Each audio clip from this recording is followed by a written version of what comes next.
سريعة جدا من حاجات مختلفة. من وقت طويل جدا لم أقرب الشعر، لكن هذا المقطع لمحمد وردي، وبالتأكيد حتلاحظوا فيها أثر واحد من شعراء المفضلين جدا، حسن طلب المصري. سلاما أيها الرجل الجميل، القصيدة حرضتني ضد موتك، والقصيدة أوغرت صدري عليك. القصيدة أججت وتر النخيل ووترت عرجونها في راحتيك. القصيدة رممت ثقب اللغات، تلونت من نحوها رفعا وضما وانطلاقا للسماء. القصيدة لم تطاوعني عليك.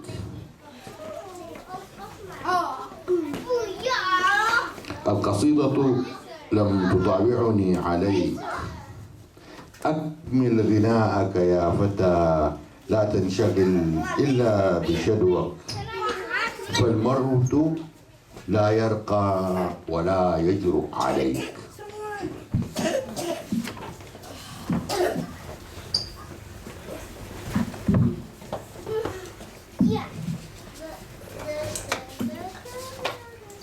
هذا مقطع قصير جدا. اليوم السابع. لماذا حين تقطفني أصابعها أصير كأني اخترعت الورود جميعا، وحين تشكني على صدرها هكذا أتعب 6 أيام وأرتاح في الليلة السابعة. أفتح، أرجو لا تصدمكم هذه، أفتح قوسا اقرأ. أفتح في ملكوت الله الواحد بابا للتكرار، وفي التكرار طريقا يفضي للأنثى، وفي الأنثى أفتح نفقا حتى فقرات الظهر، وأنفذ منه إلى أزمنة الخلق الأولى. أختطف الطين الأول من يده، أتشكر منه كما يعجبني من هيئات.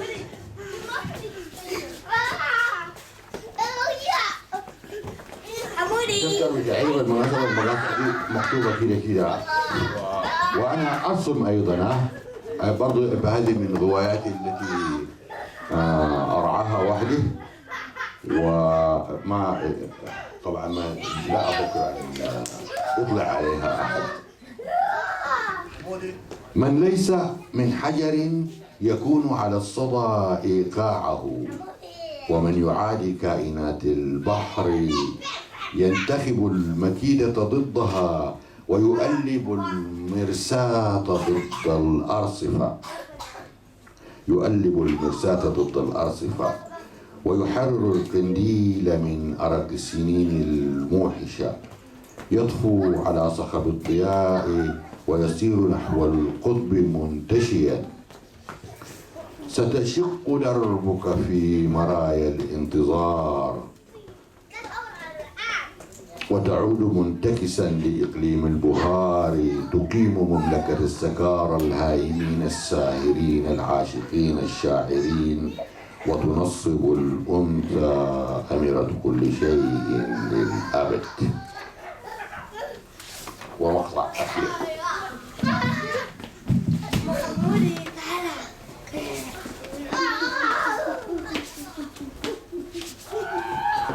صهيا كنار، صهيا كنار، وخذ حديدك من يدي.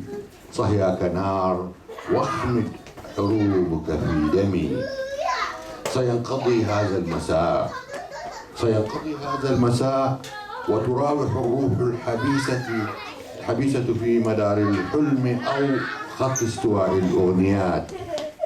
سنختفي أثر السماء، وننتقي بعضا من الريش الثقيل عن القواويس القديمة والأساطير الخبيئة في اللغة، لنزين الأولاد من ألوانها جببا مرقعة دراويشا خضر، ونغادر المنسي من بلداننا ونساكن المختوم من أوراقها. سيمر قصاص السماء ويقتني آثارنا من فوق رمل العمر أو حصبائه.